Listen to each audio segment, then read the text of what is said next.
ডেকে নিচ্ছি আমাদের পরবর্তী প্রতিযোগীকে ইশিকা। এবার মঞ্চে যাবে পৌশী পোদ্দার। পৌশী পোদ্দার বরাবরই আধুনিক আঙ্গিকের গান করে আসছে। গ্র্যান্ড অডিশনে সে ভুলে গেছি সুরগো গানটি গেয়েছে। পৌশী যশোরের মেয়ে, এবার সে গাইবে শ্রদ্ধেয় সামিনা চৌধুরীর ওই ঝিনুক ফোটা সাগর বেলায় গানটি। গানটি লিখেছেন ডক্টর আরিফ, গানটি সুর করেছেন শ্রদ্ধেয় নকিব খান। পৌশী, অল দ্য বেস্ট, স্টেজে চলে যাও। তোমার সাহস দেখে তো আমার হাত পা কাঁপছে। কি করে গাইবে তুমি বলো তো? একদিকে নকিব স্যার রয়েছেন, আরেকদিকে সামিনা ম্যাম, মানে হার্টবিট কি একটু বেড়ে গেছে? একটু। আমি ঠোঁট কাঁপছে তা দেখতে পাচ্ছি, হাতও কি কাঁপছে? বাট আমার মনে হয় তোমার অনেক বেশি সাহস আছে পৌশী, তুমি খুব ভালো গাইবে। তোমার জন্য অনেক অনেক শুভকামনা রইল এবং আমরা চাই এই মঞ্চে তুমি এই গানটিকে আমাদের যারা এই গানটির স্রষ্টা রয়েছেন তাদের কাছ থেকে প্রশংসিত হও। অনেক অনেক শুভকামনা।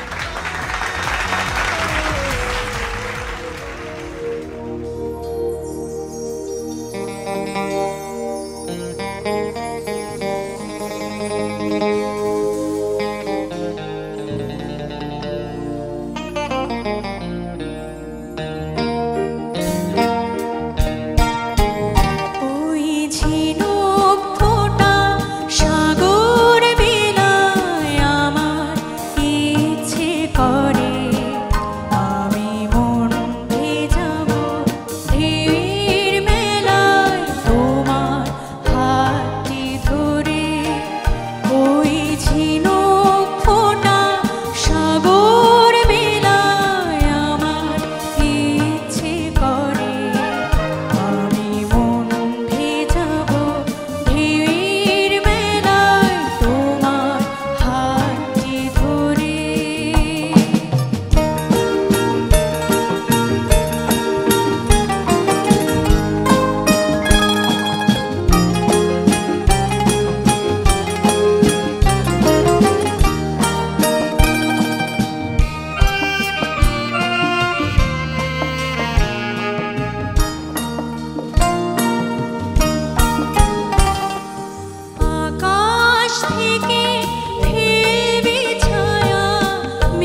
বাজবে নতুন সুরে, আমি মন ভেজাবো ঢেউয়ের মেলায় তোমার হাতটি ধরে। ওই ঝিনুক ফোঁটা সাগর বেলায় আমার ইচ্ছে করে, আমি মন ভেজাবো ঢেউয়ের মেলায় তোমার হাতটি ধরে। ওই ঝিনুক ফোঁটা সাগর বেলায় আমার ইচ্ছে করে, আমি মন ভেজাবো ঢেউয়ের মেলায় তোমার হাতটি ধরে।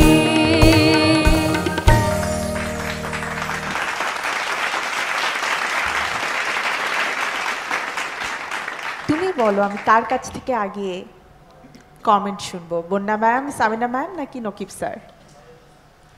সামিনা ম্যামের কাছে। সামিনা ম্যামের কাছ থেকে। খুব সুন্দর ছিল। তারপরেও দেখি এখন নাম্বারে কি আসে, কোনো কিছুই বলা যাচ্ছে না, সবাই ভালো গাইছে। এটা একটা আমার মনে হয় সেরা কণ্ঠের একটা বিশাল ব্যাপার, যে সবাই ভালো ছাকা ছাকা এসছে এবং সবাই ভালো গাইছে। So no comments. Thank you. ধন্যবাদ ম্যাম। বন্যা ম্যাম। পৌষী, তোমার খুব ভাল লেগেছে আমার।